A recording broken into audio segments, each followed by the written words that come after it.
এটা কোন ধরনের প্রশ্ন মেঘ? অবশ্যই ওর আরো অনেক থাকার জায়গা আছে, বাট ও আমার কথায় এখানে থাকার জন্য রাজি হয়েছে। আজম রহমানের কথা শুনে মেঘের রাগ উঠে গেল। ও ভাবতেই পারছে না যে প্রতিদিন এখন রোজ এই আবির নামে জানোয়ারটার মুখ দেখতে হবে। ও আবিরের দিকে একটা রাগের দৃষ্টি নিক্ষেপ করে আজম রহমানকে উদ্দেশ্য করে কঠিন গলায় বললেন, গ্রেট, তাহলে তোমরা কথা বলো, আমি আসছি, আমার দেরি হয়ে যাচ্ছে। কথাটা বলে মেঘ ঘুরে দরজার দিকে হাঁটা দিল, কিন্তু কয়েক পা যেতে পিছন থেকে আজম রহমান বলে উঠলেন, দাঁড়াও মেঘ, এখান থেকে প্রত্যেকদিন আবির তোমাকে ভার্সিটিতে দিয়ে আসবে, আবার আসার সময় নিয়ে আসবে। তোমার একা একা কোথাও যাওয়া চলবে না। মেঘ হাঁটা থামিয়ে পিছনে ঘুরে আবার বাবার দিকে তাকিয়ে অবাক কণ্ঠে বলল, হোয়াট? উনি কেন রোজ আমাকে নিয়ে আসা করবে বাবাই? আমার নিজেকে হাত পা নেই বাবাই, আমি একাই চলে যেতে পারবো। মেঘের কথা শেষ হতে আজম রহমান শক্ত কণ্ঠে বললেন, এই ব্যাপারটা নিয়ে আমি তোমার মুখ থেকে কোনো কথা শুনতে চাই না মেঘ। তুমি বলেছো যে তোমার সাথে কোনো গার্ড ভার্সিটিতে যেতে পারবে না। আমি তোমার সেই কথাটা মেনে নিয়েছি। এবার আমি বলছি যে তোমাকে প্রতিদিন আবিরের সাথে যাওয়া আসা করতে হবে, আর এটাই আমার শেষ কথা। এই কথার যেন কোনো নড়চড় না হয়। কথাটা বলে আজম রহমান ভিতরে চলে গেলেন। অগত্যা মেঘ নিজের ইচ্ছের বিরুদ্ধে আবিরের সাথে ভার্সিটিতে যেতে হলো, কারণ আজম রহমানের কোনো কথা অমান্য করার মতো স্পর্ধা মেঘের নেই। পুরো রাস্তাটা আবির ড্রাইভিং করছে আর একা একা বকবক করে গেছে, আর মেঘ তাতে দাঁত চেপে বসে বসে আবিরের সেই ডিসকাস্টিং কথাগুলো মনে শুনে গেছে। সব ক্লাস শেষে ছুটির পরে বাইরে এসে দিশা আর মেঘ ফসকে খাচ্ছিল। সেই মুহূর্তে একটা গাড়ি এসে মেঘের পাশে দাঁড়ালো। মেঘ তাকিয়ে দেখলো গাড়ি থেকে আবির নেমে ওদের দিকে এগিয়ে আসছে। মেঘের মেজাজটা পুরো বিগড়ে গেল। ও দিশা দিকে তাকিয়ে চাপা সরে তাতে কটমট করে বলল, দেখ, ছাগলের বাচ্চাটা আবার এসে হাজির হয়ে গেছে। ইচ্ছে তো করছে রাস্তা থেকে একটা ইটের কুটো উঠিয়ে ব্যাটার মাথায় মারতে। মেঘের কথা শেষ হতে না হতেই আবির এসে ওর সামনে দাঁড়ালো। তারপর নাক কুচকে বলল, এসব কি খাবার খাচ্ছ? এগুলো কি মানুষ খায়? ছি, যত সব আনহাইজেনিক ফুড। মেঘ শক্ত কণ্ঠে বলল, আমি যে খাবারই খাই না কেন সেটা দিয়ে আপনার দরকার কি? যেই কাজে এসেছেন সেই কাজটা করে এখান থেকে বিদেয় হন। আবির দাঁত বের করে হেসে বলল, আমি তো তোমাকে আমার সাথে করে বাসায় নিয়ে যাওয়ার জন্য এসেছি। মেঘ জাজালো কণ্ঠে বলল, কেন, আমি কি ছোট বাচ্চা যে আমাকে আপনার সাথে করে নিয়ে বাড়ি ফিরতে হবে? এই প্রশ্ন বোধহয় তুমি তোমার বাবাকে করলে বেশি ভালো হতো, কারণ উনি আমাকে বলেছে তোমাকে তোমার বাসায় সেফলি পৌঁছে দিয়ে আসতে। আবিরের কথা শুনে মেঘ ওর দিকে রক্তিম চোখে তাকালো। ওকে এভাবে তাকাতে দেখে আবির ওর চোখের দিকে তাকিয়ে একটা চোখ মারলো। এতে মেঘের মেজাজ আরো বিগড়ে গেল। ও এই পাবলিক প্লেসে কোনো সিনক্রেট করতে চায় না বলে আবিরকে কিছু বললো না। আবির একটু কলা কাকানি দিয়ে মেঘকে উদ্দেশ্য করে বলল, কি হলো, এখনো দাঁড়িয়ে আছো কেন? আমার সাথে বাড়িতে যাবে নাকি চাচুকে ফোন দিয়ে বলবো তুমি আমার সাথে আসার জন্য মানা করে দিয়েছো? মেঘ আবিরের দিকে রাগের দৃষ্টিতে তাকিয়ে তিশাকে উদ্দেশ্য করে বলল, দেশু চল, আমাদের দেরি হয়ে যাচ্ছে। মেঘের কথা শুনে তিশা কিছু বলতে যাবে, তার আগে আবির প্রকুশকে বলল, চলো মানে? উনি কি আমাদের সাথে যাবে নাকি? হ্যাঁ অবশ্যই, একই বাড়িতে যখন যাচ্ছি তখন আলাদা আলাদা যাওয়ার তো কোনো মানে হয় না, তাই না? আবির খানিকটা বিরক্তিক সুরে বলল, আমি কারো বডিগার্ড নই, ওকে? আমার একটা রেসপেক্টেশন আছে। আমাকে শুধুমাত্র বলা হয়েছে তোমাকে নিয়ে আসতে আর দিয়ে আসতে, তাই অন্য কাউকে লিফট দেওয়া আমার পক্ষে সম্ভব না। আর সামান্য একজন স্টাফের মেয়েকে তো অবশ্যই না। স্টাফের মেয়ে কথাটা শুনে দিশার মুখটা একদম মলিন হয়ে গেল।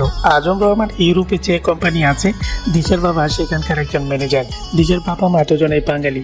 ওনারা দুজনে বাড়ি থেকে পালিয়ে গিয়ে বিয়ে করে একজন ফ্রেন্ডের সাহায্যে ইউরোপে চলে যান। সেখানে দিশার জন্ম আর বেড়ে ওঠা। যার বাবা মা দুজনেই বহু বছর ধরে আজম রহমানের কোম্পানিতে জব করে। ওনারা দুজনেই আজম রহমানের খুব বিশ্বস্ত লোক। বলা যায় আজম রহমান আর দিশার বাবা দুজন বেস্ট ফ্রেন্ড। মেঘ যে বছর প্রথম ইউরোপে গিয়েছিল সেই বছর আজম রহমান বেশি গ্র্যান্ড করে মেঘের বার্থডে সেলিব্রেট করেছিল। সেখানে উনি ওনার কোম্পানির বিশেষ কিছু স্টাফদের ফ্যামিলি সহ ইনভাইট করেছিলেন। সেই পার্টিতে দিশা আর মেঘের সাথে ফার্স্ট আলাপ হয়, আর প্রথম আলাপেই ওরা দুজন একে অপরের ফ্রেন্ডশিপ করে নেয়। ধীরে ধীরে ফ্রেন্ড থেকে বেস্ট ফ্রেন্ড হয়ে যায়, আর বেস্ট ফ্রেন্ড থেকে বোন। দিশা নিজের বাড়ি থেকে মেঘের বাসায় বেশি সময় কাটাতেন। আবার আজম রহমান যখন নিজের কাজের জন্য অন্য কোথাও যেতেন তখন দিশার মাই মেঘকে দেখাশোনা করতেন। দিশার মাও মেঘকে নিজের মেয়ের মতো ভালোবাসেন। উনি কখনো দিশা আর মেঘকে আলাদা আলাদা চোখে দেখেননি। মেঘ অগ্নি দৃষ্টিতে আবিরের দিকে তাকিয়ে আছে।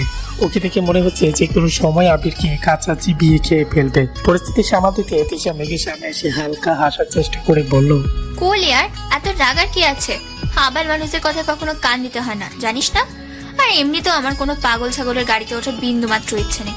তাছাড়া এর সাথে যাওয়ার চেয়ে রিক্সায় করে যাওয়াটা অনেক সম্মানের। কথাটা দিশা আবিরকে শুনিয়ে বলল। দিশার কথা শেষ হতেই আবির ওর দিকে তেড়ে আসতে আসতে দাঁতে দাঁত চেপে বলল, হেই, কি বললে তুমি? তোমার সাহস হয় কিভাবে আমাকে এসব বলার? নিজের লিমিটটা ভুলে গেছো নাকি? আবির দিশার কাছে আসার আগে মেঘ এসে আবিরের সামনে দাঁড়ালো। তারপর আবিরের দিকে কঠিন দৃষ্টি নিক্ষেপ করে বলল, নিজের লিমিটটা বোধহয় আপনি ভুলে গেছেন মিস্টার রহমান। না হলে আমার সামনে দাঁড়িয়ে আমার বেস্ট ফ্রেন্ডকে এসব কথা বলার সাহস করতেন না। এখানে সাহসের কি আছে? যেটা সত্যি আমি সেটাতে বলেছি। এই মেয়েটা তোমাদের কোম্পানির সামান্য একজন স্টাফের মেয়ে ছাড়া আর কিছুই না। তোমরাই তো শুধু শুধু পায়ের জুতা মাথায় নিয়ে লাফালাফি শুরু করেছো, তাই এই মেয়েটা এত বেড়েছে। মেঘ এতক্ষণ নিজের রাগটাকে কন্ট্রোল করতে পারলো, এবার আর নিজের রাগটাকে কন্ট্রোল করতে পারলো না। ও অগ্নিদৃষ্টিতে আবিরের দিকে তাকিয়ে ওকে চোর মারার জন্য হাত তুললো, কিন্তু চোরটা মারার আগেই কেউ এসে ওর হাতটা ধরে ফেললো। মেঘ রাগে চুকিয়ে পাশে তাকিয়ে দেখলো আহান ওর হাতটা ধরে আছে। ও চাড়া মেরে আহানের থেকে নিজের হাতটা ছাড়াতে চাইলো, কিন্তু ছাড়াতে পারলো না। আহান ওর হাত শক্ত করে ধরে মৃদু হেসে বলল, আবর্জনা উড়ে এসে তোমার হাতে লাগুক অথবা তুমি নিজেকে আবর্জনা ধরো, শেষ পর্যন্ত নোংরা কিন্তু তোমার হাতটাই হবে। তাই বলছি, গুড গার্লের মতো বাড়িতে চলে যাও। রাস্তায় দাঁড়িয়ে কোনো রকম সিন ক্রিয়েট করো না। আমি দিশাকে সেফলি বাসায় পৌঁছে দিব, ডোন্ট ওয়ারি। কথাটা বলে আহান মেঘের হাত ছেড়ে দিল। মেঘ আর কোনো কথা না বলে আবিরের গাড়িতে গিয়ে উঠে পড়লো। ওকে ইমিডিয়েটলি ওর বাবার সাথে কথা বলতে হবে। আবিরকে ও কিছুতেই ওদের বাড়িতে যেতে দেবে না, তার জন্য যা যা করা দরকার ও তাই করবে। মেঘ গাড়িতে উঠতেই আবির গিয়ে গাড়িতে উঠে গাড়ি স্টার্ট দিয়ে চললো। ওরা যেতেই আহান দিশার দিকে তাকালো, দেখলো দিশার চোখ থেকে পানি গড়িয়ে পড়ছে। ও গিয়ে দিশার সামনে দাঁড়ালো, তারপর হাত দিয়ে দিশার চোখের পানি মুছে দিতে দিতে বলল, ইসরে, এখানে দাঁড়িয়ে দাঁড়িয়ে এভাবে কেঁদে কেঁদে সাগর বানালে চলবে? আসল গেম তো এখন শুরু হবে মাই ডিয়ার সিস্টার। চলো তোমাকে একটা দারুণ ম্যাজিক দেখাই। কথাটা বলে আহান দিশার দিকে তাকিয়ে একটা শয়তানি হাসি দিল, আর দিশা বোকার মতো আহানের দিকে ড্যাব ড্যাব করে তাকিয়ে রইল। মেঘ সিটের সাথে হেলান দিয়ে চোখ বন্ধ করে রেখেছে। রাগে ওর শরীর থরথর করে কাঁপছে। ইচ্ছে করছে এই মুহূর্তে আবিরকে জোরে একটা লাথি মেরে গাড়ির দিকে বের করে দিতে, না হলে ওকে রাস্তায় শুয়ে ওর ওপর দিয়ে গাড়ি চালিয়ে দিতে। কিন্তু আফসোস, মেঘ চাইলেও এখন তা করতে পারবে না। তাই ও চোখ বন্ধ করে জোরে জোরে নিঃশ্বাস নিয়ে নিজের রাগটাকে কন্ট্রোল করার চেষ্টা করছে। চোখ বন্ধ করে রাখাতে কখন যে ও ঘুমের দেশে হারিয়ে গেল ও নিজেই টের পেল না।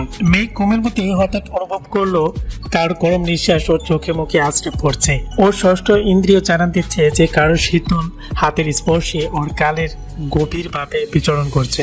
এরকম হয় অস্বস্তিতে মেঘের ঘুম ভেঙে গেল। ও পিট পিট করে চোখ খুলে সামনের দিকে তাকিয়ে দেখলো আবির অনেকটাই কাছাকাছি চলে এসেছে। আবির এক হাত মেঘের কোমরে রেখে আর এক হাত মেঘের গালে স্লাইড করছে। আবিরকে এতটা কাছাকাছি দেখে মেঘের বুকের ভেতরটা কেমন যেন ধুক করে উঠলো। ও এক ধাক্কা দিয়ে আবিরকে নিজে থেকে সরিয়ে গাড়ির দরজা খুলে দ্রুত গাড়ি থেকে নেমে গেল। আবির হাতটা দিয়ে গাড়ির ডেস্কের সাথে একটা পাঞ্চ করে বিড়বিড় করে বলল, শিট, ও তো জেগে গেছে। এবার আমার কি হবে? চাচুকে এসে বলে দিলে তো চাচু আমাকে জ্যান্ত মাটি চাপা দিবে।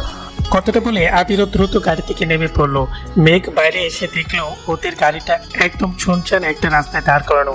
যতদূর মেঘের চোখ যাচ্ছে ততদূর শুধু গাছপালা ছাড়া আর কিছুই দেখা যাচ্ছে না। মেঘ তাড়াহুড়া করে গাড়ির কাছে গিয়ে দরজা খুলে নিচের সাইড থেকে বের করতে যাবে, ঠিক তখন ওই আবির এসে ওর হাতটা চেপে ধরে। তারপর কাঁপা কাঁপা কণ্ঠে বলল, দেখো ম্যাগ, তুমি যেমনটা ভাবছো তেমন কিছুই হয়নি। আসলে তোমার ঘুমন্ত চেহারার দিকে তাকিয়ে আমি একটু ঘোরের মধ্যে চলে গিয়েছিলাম, তাই ভুলবশত। আবির পুরো কথাটা শেষ করার আগে মেঘ এক চটকায় আবিরের দিকে নিজের হাতটা ছাড়িয়ে দিল। তারপর চিল্লিয়ে বলল, তাই ভুলবশত কি? ভুলবশত গাড়িটা একটা শুনশান জায়গায় নিয়ে এসে আমার সাথে অসভ্যতা করার চেষ্টা করছিলেন, তাই না? আবির একটু কাঁচুমাচু কণ্ঠে বলল, I am really very sorry Mag, আমার মস্ত বড় ভুল হয়ে গেছে। প্লিজ তুমি এই ব্যাপারে চাচুকে কিছু বলো না। মেঘ ঠোঁট পাকিয়ে হেসে বলল, ভুল যখন করেছেন শাস্তি তো আপনাকে পেতেই হবে মিস্টার রহমান। আপনার এই জঘন্য ভুলের জন্য আপনি কোনো ক্ষমা পাবেন না। আমি এক্ষুনি ফোন করে বাবাইকে সবটা বলে দিব। কথাটা বলে মেঘ সিটের উপর থেকে ব্যাগটা হাতে নিয়ে ব্যাগ থেকে ফোনটা বের করলো, কিন্তু ফোনটা অন করার আগে আবির ছো মেরে ওর হাত থেকে ফোনটা নিয়ে নিল। তারপর সেটাকে রাস্তায় ছড়ে মারলো। এত জোরে ছড়ে মারায় মুহূর্তের মধ্যে ফোনটা খণ্ড বিখণ্ড হয়ে রাস্তার উপর ছড়িয়ে ছিটিয়ে গেল। আবির মেঘের থেকে একটু এগিয়ে এসে অসহায় দৃষ্টিতে ওর দিকে তাকিয়ে অনুরোধের স্বরে বলল, মেঘ প্লিজ, তুমি চাচ্ছকে এই ব্যাপারে কিছু বলতে চাও না, তাহলে চাচ্ছ আমাকে মেরেই ফেলবে। মেঘ রাগী কণ্ঠে বলল, তোকে মারুক কাটুক যা খুশি করুক তাতে আমার কি? আমি তো বাবাইকে সব বলবোই, আমাকে কেউ আটকাতে পারবে না। কথাটা বলতেই হঠাৎ করে আবিরের অসহায় চেহারাটা হিংস্র রূপ ধারণ করলো। ও খপ করে মেঘের হাতটা চেপে ধরে হাতটা মেঘের পেছনে নিয়ে মুচড়ে ধরলো।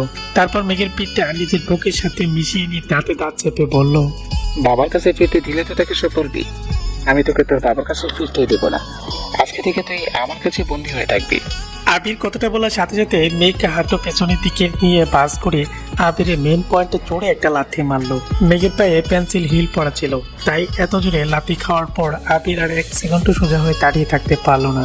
ভাগ্য বলে জোরে একটা চিৎকার দিয়ে নিজের মেন পয়েন্টটা চেপে ধরে টপাস করে রাস্তার উপর শুয়ে পড়লো। মেঘ আবিরের দিকে তাকিয়ে ফিক করে হেসে দিয়ে বলল, ওরে বলদ, আগে নিজেকে তো সেভ করতে শিখ, তারপর না হয় আমাকে বন্দি করার কথা ভাববি। আমি black belt karate champion. Self defence কিভাবে করতে হয় সেটা আমার ভালো করে জানা আছে। কথাটা বলে মেঘ জিপ করে আবিরকে একটা বেঞ্চে কেটে দিল এক দৌড়। দৌড়াতে দৌড়াতে কিছু দূর আসতেই হঠাৎ করে একটা গাড়ি এসে থামলো ওর সামনে। মেঘ দেখলো গাড়ির মধ্যে আহান আর তিশা বসে আছে। ওদের পেছনে আর একটা গাড়ি এসে থামলো। সেই গাড়িটা থেকে ওপি আর কয়েকজন গার্ড বের হয়ে আসলো। ওদের থেকে মেঘ একটা স্বস্তির নিঃশ্বাস পেল। আহান আর তিশা গাড়ি থেকে নেমে দ্রুত মেঘের দিকে এগিয়ে আসলো। তারপর আহান এসে হুট করে মেঘকে জড়িয়ে ধরে আতঙ্কিত সুরে বলল, আর ইউ ওকে? তোমার কিছু হয়নি তো মেঘ? আহানের প্রশ্ন শুনে মেঘের কিছুক্ষণ আগে ঘটে যাওয়া সব ঘটনা মনে পড়ে গেল। আর ও সব কিছু বলে গিয়ে হা হা করে হাসতে শুরু করলো। হাসতে হাসতে ও এটাও বলে গেছে যে আহান ওকে জড়িয়ে ধরে আছে। মেঘের এমন কাণ্ডে আহান সহ বাকিটা সবাই রীতিমতো বেবাচাকা খেয়ে গেল, কিন্তু সেদিকে মেঘের বিন্দুমাত্র খেয়াল নেই যে ও আহানের বুকের সাথে মাথা ঠেকিয়ে হেসে কুটি কুটি হয়ে যাচ্ছে। আহান মেঘকে নিজের থেকে ছাড়িয়ে সোজা করে দাঁড় করিয়ে গম্ভীর কণ্ঠে বলল, এভাবে পাগলের মতো হাসছো কেন? কি হয়েছে? মেঘ কোন রকম ওর হাসি থামিয়ে এতক্ষণ যা যা হয়েছে শুরু থেকে সবটা আহানদের বলল। সবটা শুনে তিশাও ফিক করে হেসে দিল, কিন্তু আহানের চোখ মুখ রাগে লাল হয়ে গেল। ও চোয়াল শক্ত করে 2 হাত মুঠ বন্দি করে ফেললো। ওপি রেখে গাড়ির সাথে নিজের হাতটা একটা পাঞ্চ করলো। তারপর তিশা আর মেঘের দিকে রক্তিম দৃষ্টিতে তাকিয়ে জোরে একটা ধমক দিয়ে বলল, আহমকের মতন হাসছিস কেন? এসব কি তোদের কাছে মজা মনে হচ্ছে? আজকে এদিক ওদিক কিছু একটা হলে মেঘের যা খুশি তাই হয়ে যেতে পারতো। ওপির ধমক শুনে তিশা আর মেঘ দুজনে চুপ হয়ে গেল। আহান হিংস্র দৃষ্টিতে ওপির দিকে তাকিয়ে বলল, বিলিভ মি অভি, আজকে ওই স্কাউন্ডেলটাকে হাতের কাছে পেলে ওকে আমার হাত থেকে কেউ বাঁচাতে পারবে না। ওর বডির আমি এতগুলো টুকরো করবো যে ওর মা বাবা ওকে দেখে চিনতে পারবে না। কথাটা বলে আহান হন হন করে গাড়ি দিকে এগিয়ে গেল, কিন্তু গাড়ি দরজা খুলে গাড়িতে ওঠার আগে আচমকা ওবির ফোনটা বেঁচে উঠলো। ওবি প্যান্টের পকেট থেকে ফোনটা বের করে দেখলো আজম রহমান কল করেছে। ও ফোনের স্ক্রিনের দিকে তাকিয়ে আহানকে উদ্দেশ্য করে বলল, অহনা ওয়েট, চাচু ফোন করেছে। আজম রহমান কল দিয়েছে শুনে আহান গাড়ির ভিতরে না ঢুকে গাড়ির দরজার দৌড়ে দাঁড়িয়ে পড়লো। ওবি ফোন রিসিভ করে ফোনটা স্পিকারে দিতেই ওপাশ থেকে আজম রহমান আতঙ্কিত কণ্ঠে বলে উঠলো, অভি বাবা, মেঘকে বাঁচাও। আহান নাকি আবিরকে গুলি করে মেঘকে কিডন্যাপ করে নিয়ে গেছে। আজম রহমানের কথা শুনে দিশা আর মেঘ হতভম্ব হয়ে গেল। ওবি অবাক কণ্ঠে বলল, কি বলছো চাচু? কখন হলো এসব আর কিভাবে হলো? আজম রহমান ভাঙ্গা গলায় বলল, কখন হলো, কিভাবে হলো সেই সব আমি কিচ্ছু জানি না বাবা। আবির এইমাত্র ফোন করে আমাকে সবটা জানালো। ছেলেটা খুব বাজে ভাবে আঘাত পেয়েছে, ঠিকভাবে কোথাও বলতে পারছে না। আমি কি করব কিচ্ছু বুঝতে পারছি না, তাই তোমাকে ফোন করলাম। তুমি প্লিজ তাড়াতাড়ি গিয়ে আমার মেয়েটাকে আমার কাছে ফিরিয়ে নিয়ে আসো বাবা। আজম রহমানের কথা শুনে মেঘ এগিয়ে ফোনের কাছে এসে কথা বলতে চাইলো, কিন্তু কিছু বলে ওঠার আগে আহান দ্রুত এসে মেঘের হাত চেপে ধরলো। ওবি আজম রহমানকে আশ্বস্ত করে বলল, তুমি কোনো চিন্তা করো না চাচু, আমি কিছুক্ষণের মধ্যেই মেঘকে সেফলি তোমার সামনে এনে হাজির করাবো। কথাটা বলে ওবি ফোন কেটে দিয়ে ফোনটা পকেটে ঢুকালো। আহান মেঘের মুখ চেপে ধরে হাত ছড়িয়ে ওবির দিকে তাকিয়ে শয়তান একটা হাসি দিল। তারপর বলল, অভি ওকে মারার প্ল্যানটা চেঞ্জ করলাম। এত সহজে ওকে মেরে ফেললে আমাদের লিস্ট থেকে একটা জোকার কমে যাবে। আর জোকার কমে গেলে আমাদের এন্টারটেইন করবে কে? তার থেকে ভালো প্রথমে ওকে ওরই পাতা ফাঁদে ফেলবো, তারপর ওর দলের সবগুলোকে ধরে মেরে উপরে যাওয়ার টিকিট কেটে দিব।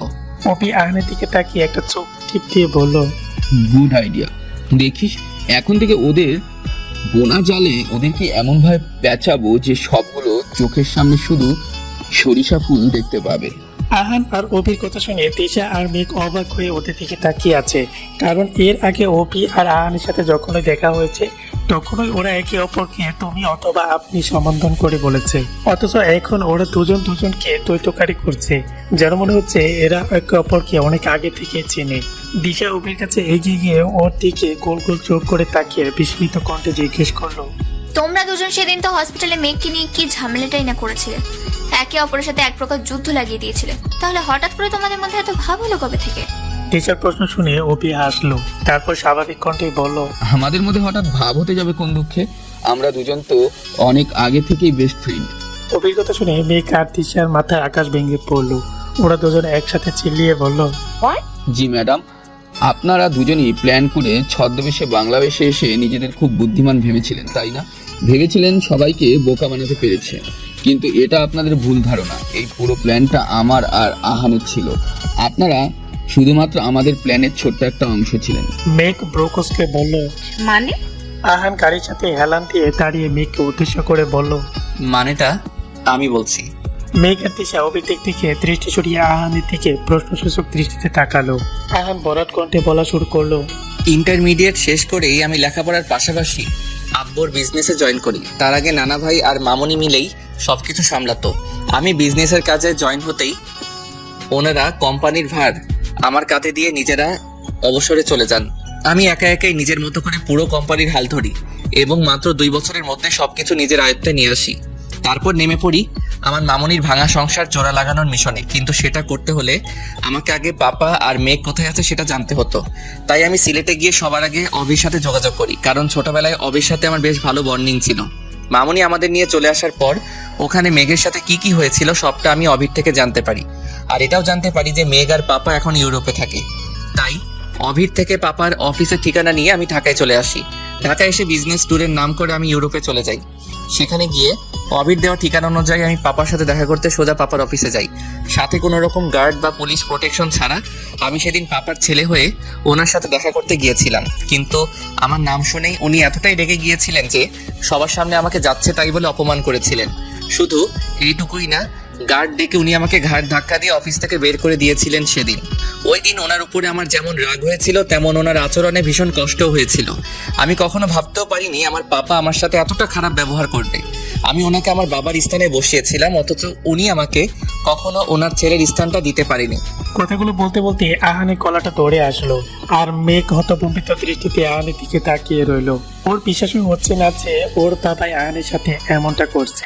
আহান একটা দীর্ঘ শ্বাস ফেলে আবারও বলা শুরু করলো, ঘাট ধাক্কা খাওয়ার পর আমি যখন চোখ ভর্তি পানি নিয়ে গেট থেকে ফিরে আসতে যাচ্ছিলাম, ঠিক তখনই আমার আশা হতো মনে এক চিলতে সূর্যের রোশনির মতো হাজারো স্বপ্ন নিয়ে একটা কিউট হিজাব পরা বারবি ডল এসে আমার সামনে দাঁড়িয়েছিল সেদিন।